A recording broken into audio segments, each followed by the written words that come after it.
Friend, welcome back. आज हम आपके लिए आपकी नई बुक क्लास 11th वितान लेकर आए हैं। वितान आज हम शुरू करेंगे। आज हमारा वितान का पहला चैप्टर है भारतीय गायिकाओं में बेजोड़ लता मंगेशकर। इस पाठ को हम बहुत ही इंटरेस्टिंग वे में बहुत मज़ेदार तरीके से समझने वाले हैं। और इतना ही नहीं, आगे हम इसके एक्सरसाइज, प्रश्न उत्तर और इसी चैप्टर के एमसीक्यू और इम्पॉर्टेंट क्वेश्चन सब कुछ करेंगे। तो आज हमारे साथ अंत तक बने रहे। तो चलिए शुरू करते हैं। कुमार गंधर्व द्वारा लिखा यह एक लेख है। किस पर लिखा उन्होंने ये लेख? लता मंगेशकर पर। भारतीय गायिकाओं में बेजोड़ लता मंगेशकर।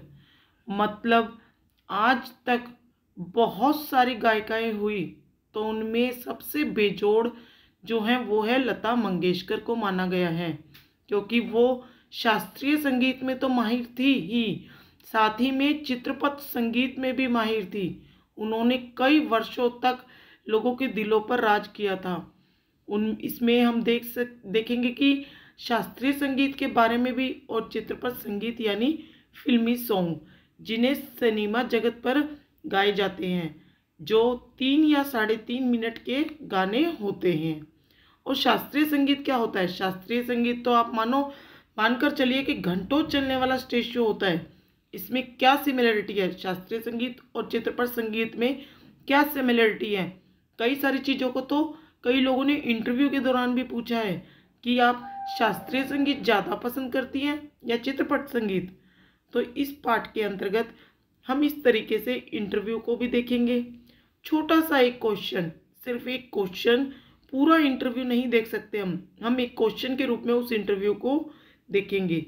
सिर्फ एक क्वेश्चन देखेंगे और साथ ही पूरे उसमें देखेंगे कि कुमार गंधर्व ने को कैसे पता चला था कि कैसे वो कैसी गायिका है, कि लता मंगेशकर किस तरह इतनी अच्छी गायिका है कि उनके सामने कोई भी नहीं टिक सकता। तो कितनी बेजोड़ गायिका है। तो चलिए आगे हम देखते हैं। देखो बच्चों, इस पाठ के लेखक है कुमार गंधर्व। कुमार गंधर्व जी ने इस पूरे पाठ में क्या बताया है, उसे स्टार्ट करने के लिए से पहले हम शॉर्ट में कुछ जान लेते हैं, उसके बाद डिटेल में बात करते हैं। देखो, इस पाठ में लेखक कहते हैं कि वो एक बार मैंने एक गाना सुना जो बहुत सुंदर था, बहुत सुंदर तरीके से गाया गया था। और वो गाना किसने गाया था? लता मंगेशकर जी ने। लता मंगेशकर जी का गाना सुनकर लेखक ने एक पूरा पाठ लिख दिया। जब वो बीमार थे, उन्होंने गाना सुना तो उन्होंने उस गाने के ऊपर पूरा पाठ लिख दिया कि लता मंगेशकर इतनी सुंदर गाती है, जो कि आपके सामने है। जो उन्होंने लेख लिखा था ना, वो आपके सामने है। लेकिन इस पार्ट में मेनली 2 चीज़ों के बारे में डिस्कस किया गया है। पहला तो लता मंगेशकर जी के बारे में, कि उन्होंने इस पार्ट में जो लेख में लिखा है ना, उसमें 2 चीज़ों के बारे में बताया। एक तो लता मंगेशकर जी के बारे में, यानी लता मंगेशकर जी के जीवन के बारे में, खास तौर पर उनके सुरीले कंठ के बारे में। और दूसरी चीज़ क्या बताई है? हम पढ़ने वाले हैं शास्त्रीय संगीत और चित्रपट संगीत के बारे में, कि जो शास्त्रीय संगीत होता है और चित्रपट संगीत फिल्मी सॉन्ग्स होते हैं, उन सब के बारे में भी हम पढ़ने वाले हैं। शास्त्रीय संगीत क्या होता है? उसे हम इंग्लिश में क्लासिकल सॉन्ग कहते हैं के नाम से जानते हैं। शास्त्रीय संगीत को हम इंग्लिश में किस नाम से जानते हैं? Classical song.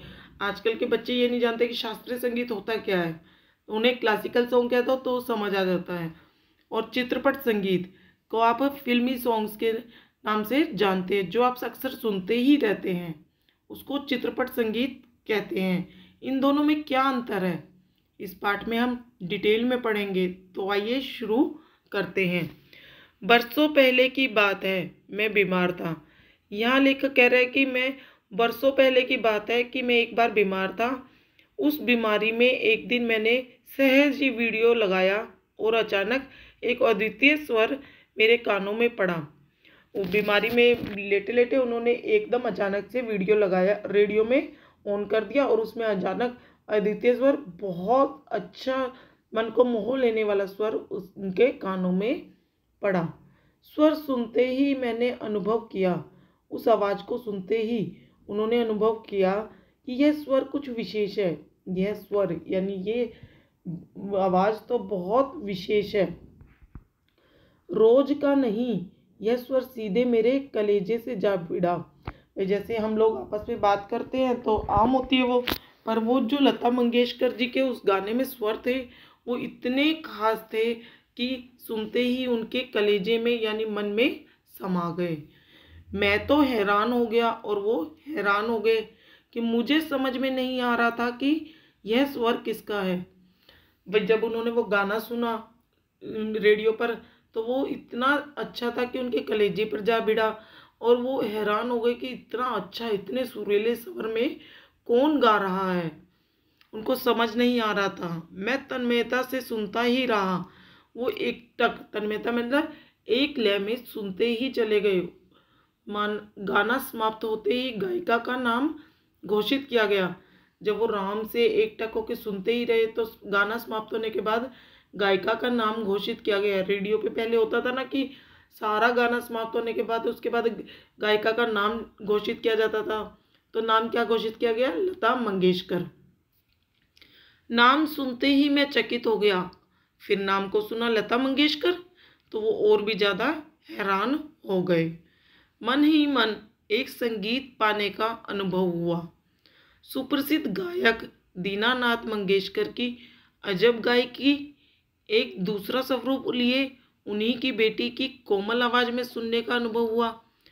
तो वो जब उन्होंने गाना सुनने के बाद रेडियो पे नाम सुना लता मंगेशकर तो वो एकदम सुनते ही हैरान हो गया और मन ही मन संगीत पाने का अनुभव हुआ कि मुझे भी संगीत सुन पाना है।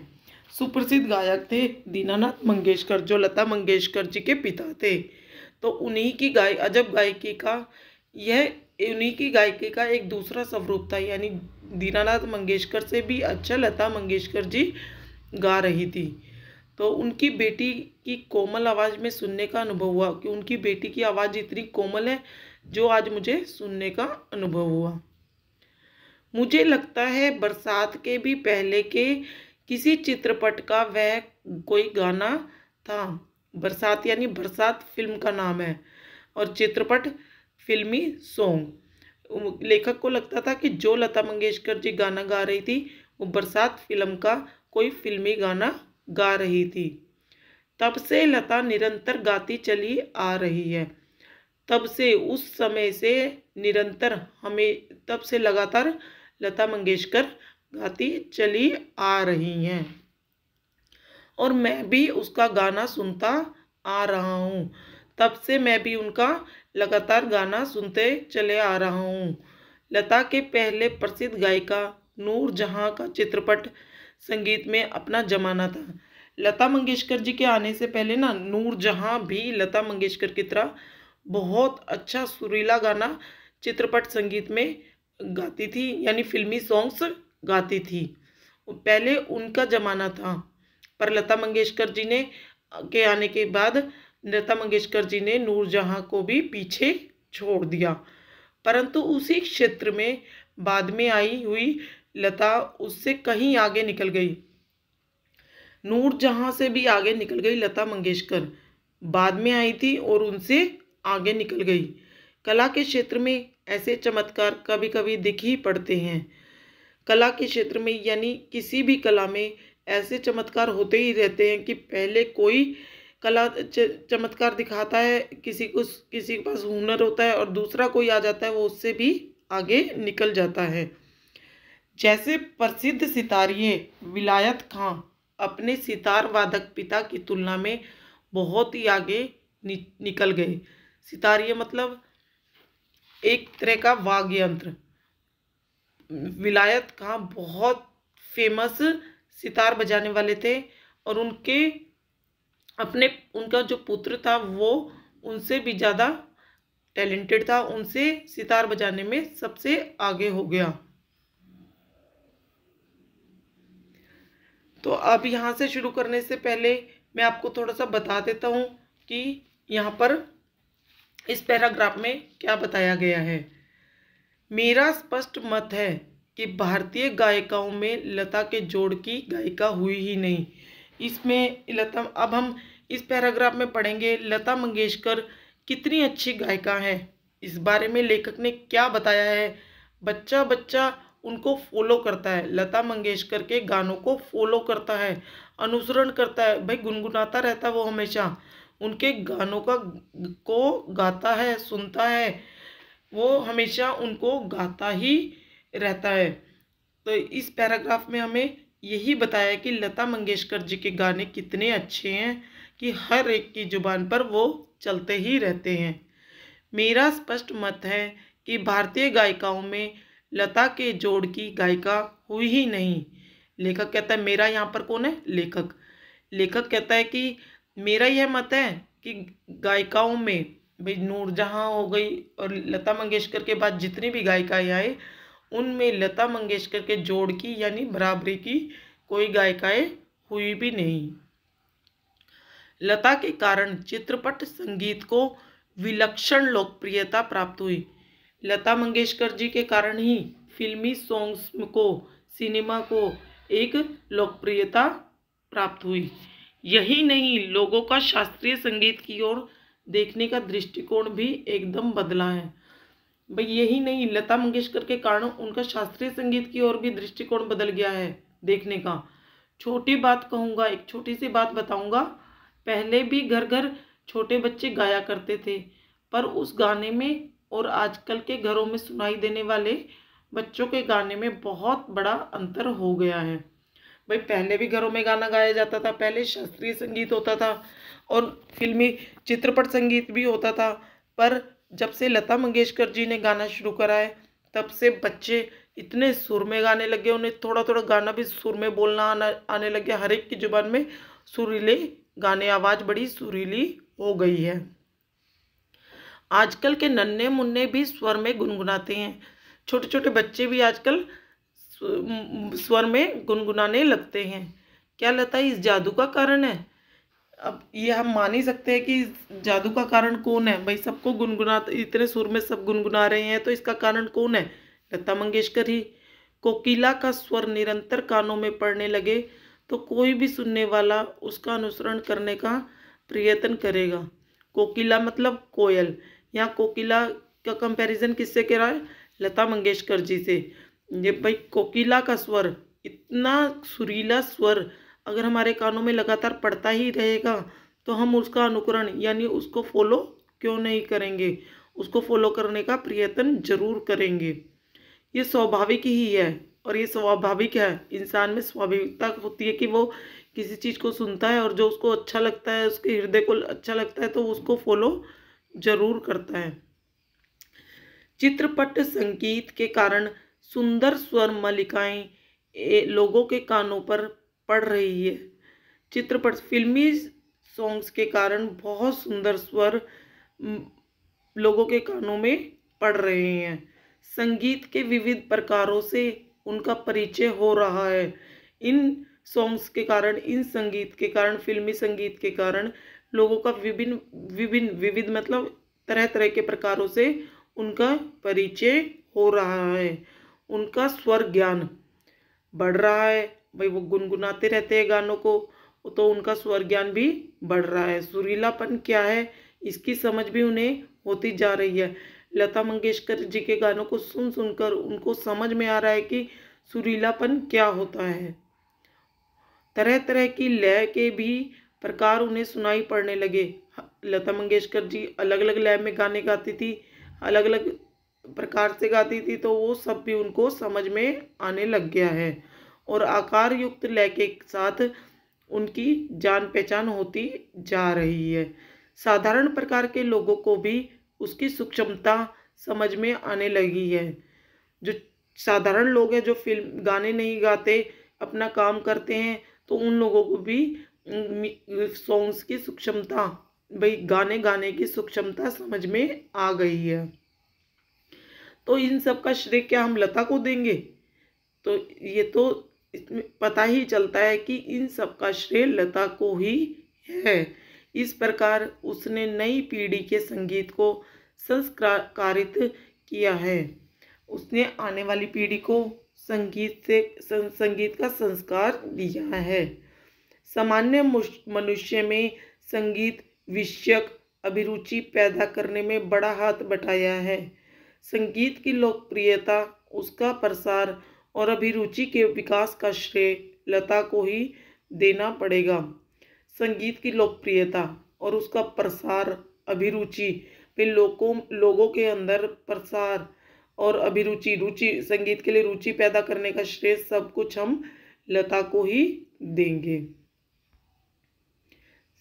आगे सामान्य श्रोता को अगर आज इस पैराग्राफ को के बारे में पहले हम आपको बताते हैं कि इसके अंदर क्या दिया गया है।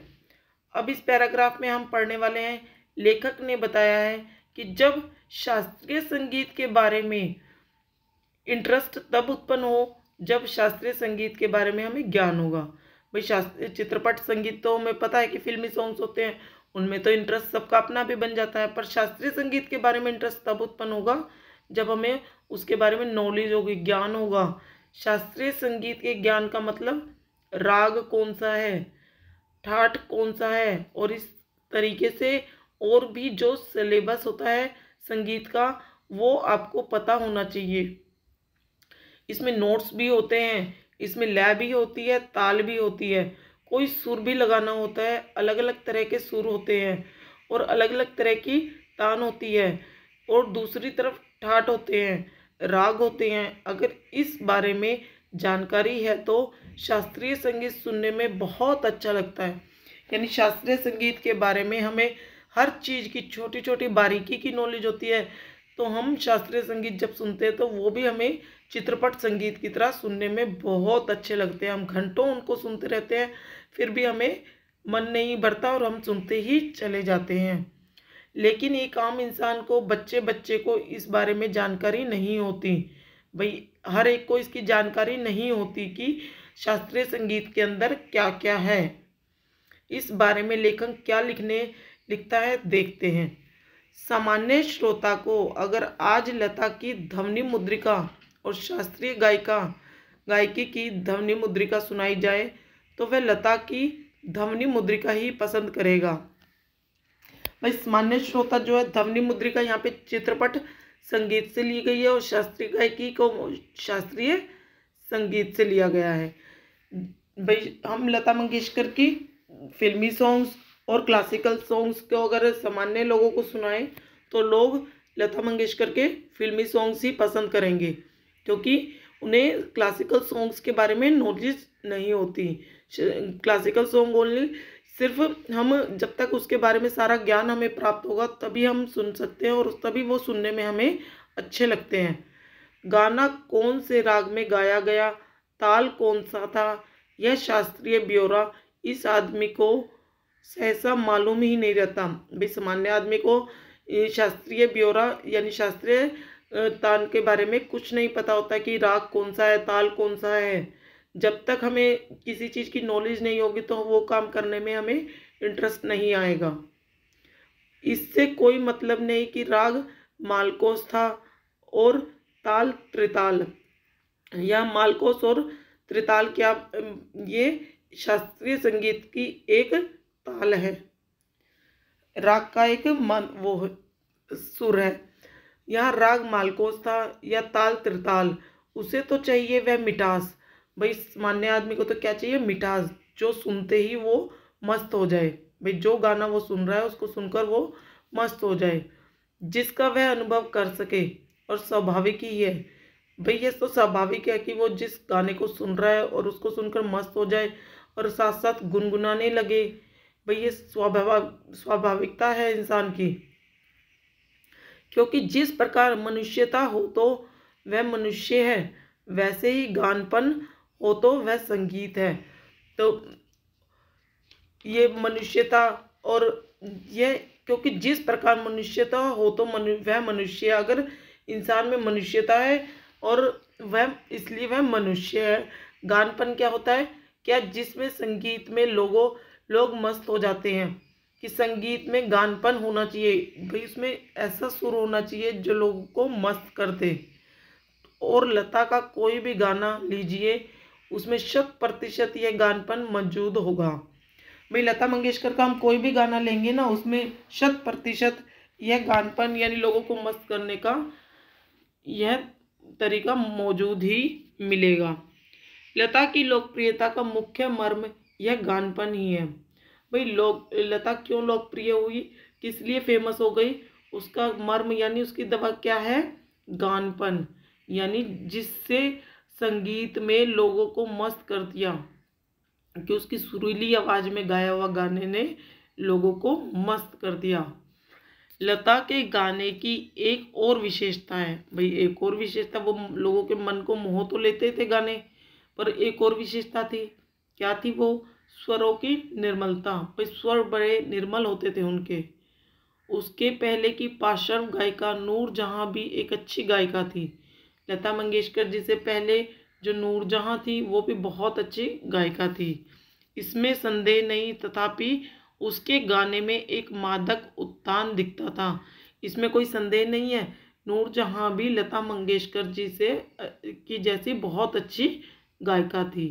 लता के स्वरों में कोमलता और मुग्धता है।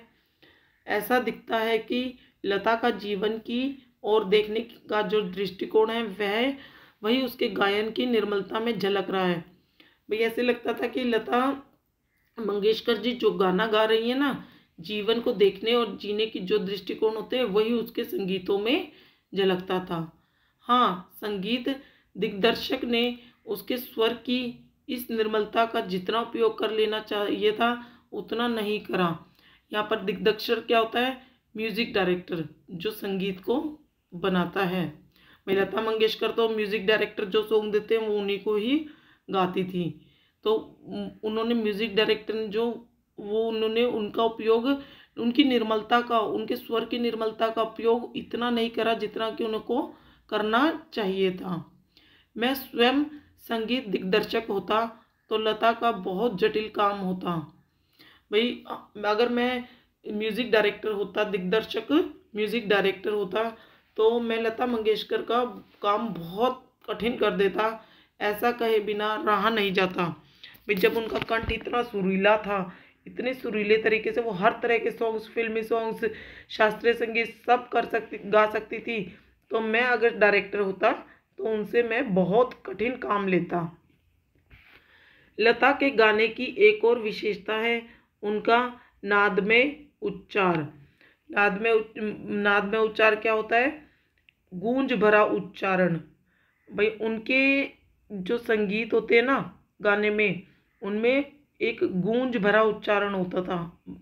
उसके गीत के किन्हीं दो शब्दों का अंतर स्वरों के आलाप द्वारा बड़ी सुंदर रीति से भरा रहता है, और ऐसा प्रतीत होता है वे दोनों शब्द विलीन होते होते एक दूसरे में मिल जाते हैं। यह बात पैदा करना बड़ा कठिन है, परंतु लता के साथ यह बात अत्यंत सहज और स्वाभाविक ही बैठती है। भाई लता मंगेशकर जब गाना गाती थी तो यह बात बड़ी स्वाभाविक और सहज थी कि उनके सॉन्ग्स में, उनके गानों में सुंदर रीति भरी होती थी। शब्द विलीन नहीं होते थे, लय बनाकर वो गानों को गाती थी। ऐसा माना जाता है कि लता के गाने में करुण रस विशेष प्रभावशाली रीति से व्यक्त होता है। भाई उनके गानों में करुणा के रस भाई कूट कूट कर भरा होता था उनके गानों में।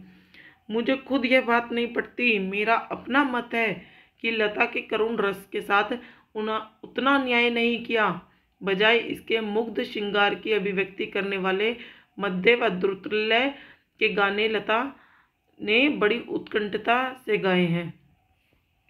भाई उन्होंने इसमें क्या बताया गया है कि उन्होंने करुणा भरे गानों को जब गाया तो लोगों ने इतना उनका न्याय नहीं किया कि उन्होंने इतने गाने नहीं गाए, बल्कि उसके बदले उन्होंने मुग्ध श्रृंगार के, द्रुतलय, इस तरह के गाने उन्होंने ज़्यादा गाए हैं।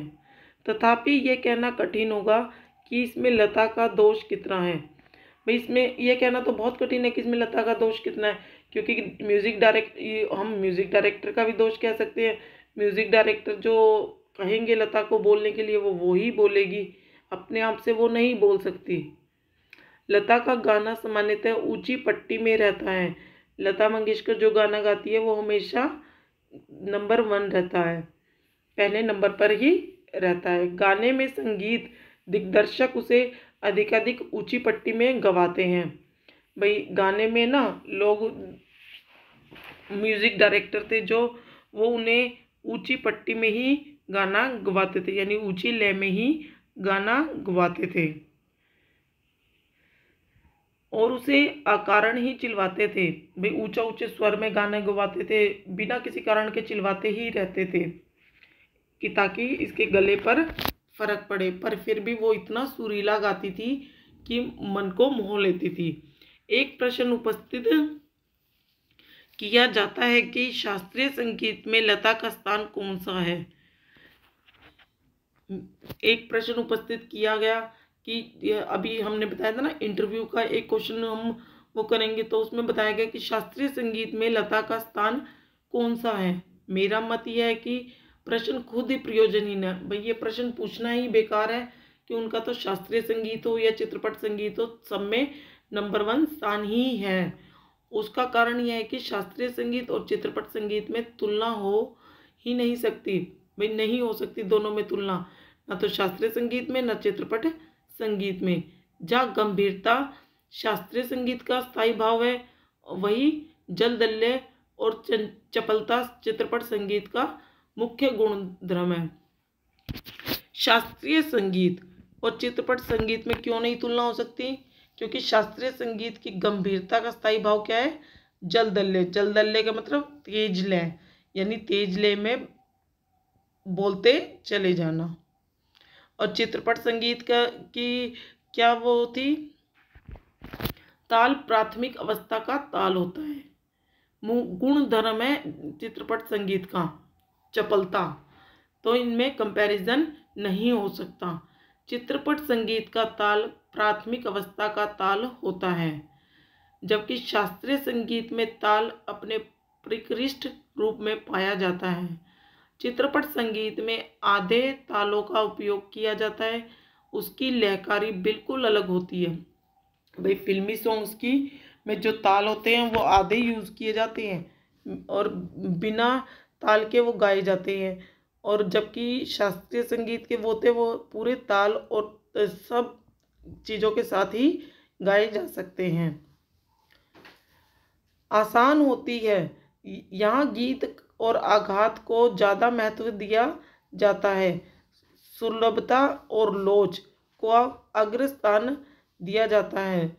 तथापि चित्रपट संगीत गाने वाले को शास्त्रीय संगीत की उत्तम जानकारी होना आवश्यक है, यानी फिल्मी सॉन्ग गाने वाले को शास्त्रीय संगीत की जानकारी होना बहुत ज़रूरी है, और वह लता के पास निसंशय है, और वह लता के पास बहुत अच्छे से है।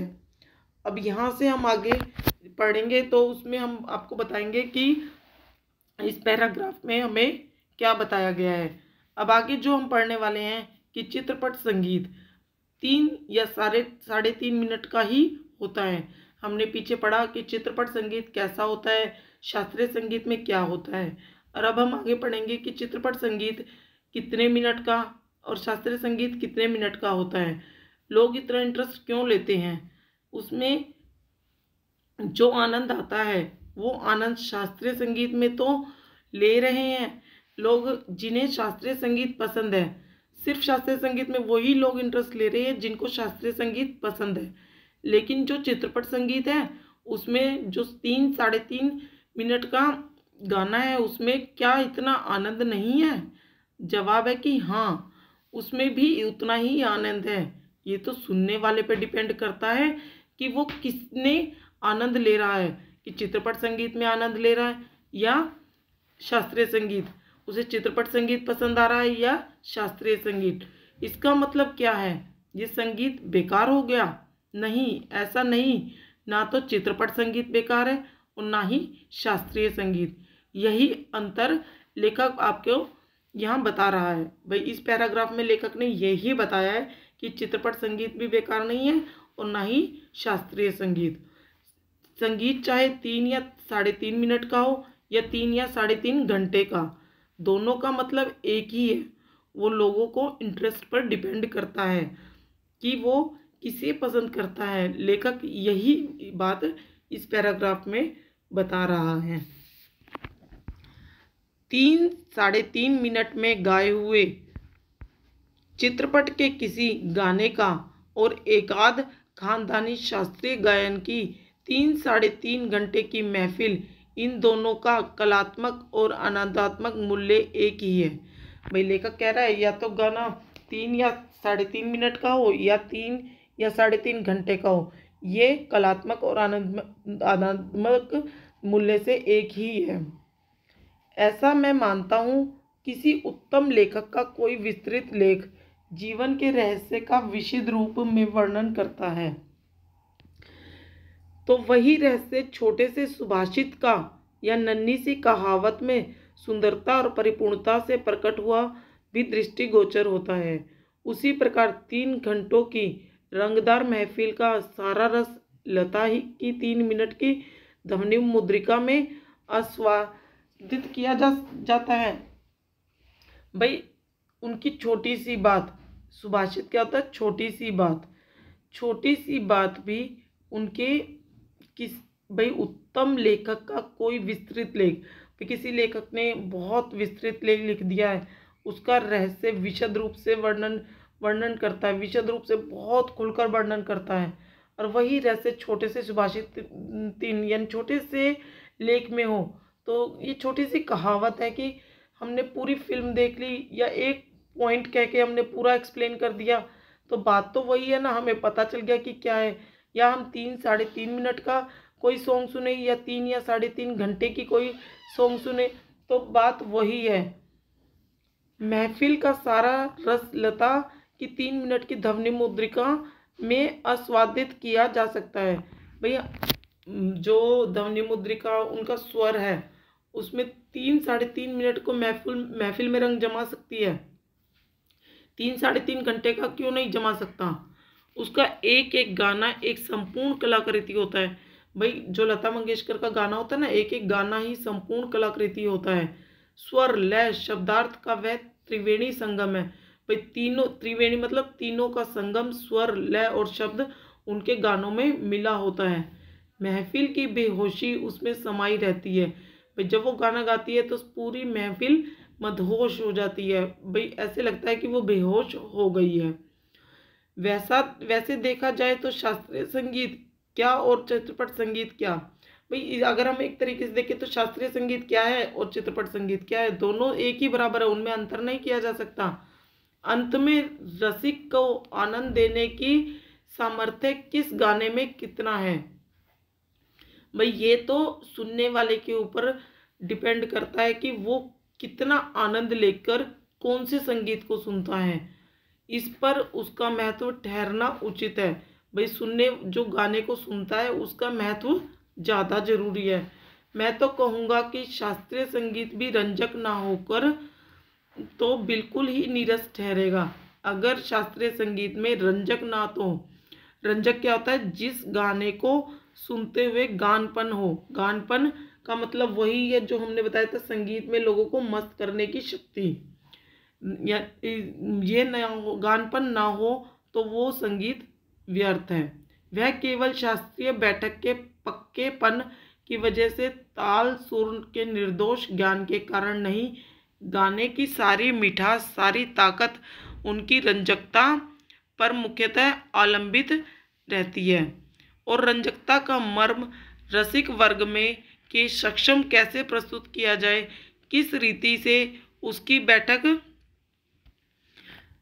बिठाई जाए और श्रोताओं से कैसे सुस्वाद साधा जाए, इसमें समाविष्ट है। किसी मनुष्य का अस्थि पिंजर और एक प्रतिभाशाली कलाकार द्वारा उसी मनुष्य का तेल चित्र, इन दोनों में जो अंतर होगा वही गायन के शास्त्रीय ज्ञान और उसकी स्वर द्वारा उसकी सुसंगत अभिव्यक्ति में होगा। सुस्वाद क्या होता है? प्रेजेंटेशन। यानी किसी गाने की प्रेजेंटेशन किस तरह की है, लोगों के मन को कितनी भाती है, वो उस लोगों के विचारों पर निर्भर करता है कि लोग किसको ज़्यादा पसंद करते हैं। भाई अगर वो इंटरेस्ट लेकर क्लासिकल सॉन्ग सुनते हैं तो वो उनको घंटों ले बैठकर भी सुन सकते हैं, पर उनको उस चीज़ की नॉलेज होनी चाहिए, ज्ञान होना चाहिए। बिना नॉलेज और ज्ञान के वो शास्त्रीय संगीत को नहीं सुन सकते। और ऐसे ही चित्रपट संगीत में इंटरेस्ट, पर आजकल लोग चित्रपट संगीत में ज़्यादा इंटरेस्ट लेते हैं। तो इसी के साथ ही हम इससे आगे हम अगले उस वीडियो में करेंगे। आज हमने अच्छे से आपको इतना पैराग्राफ पढ़ाया और करा, और इसी के साथ हम अपनी वीडियो को समाप्त करते हैं। धन्यवाद।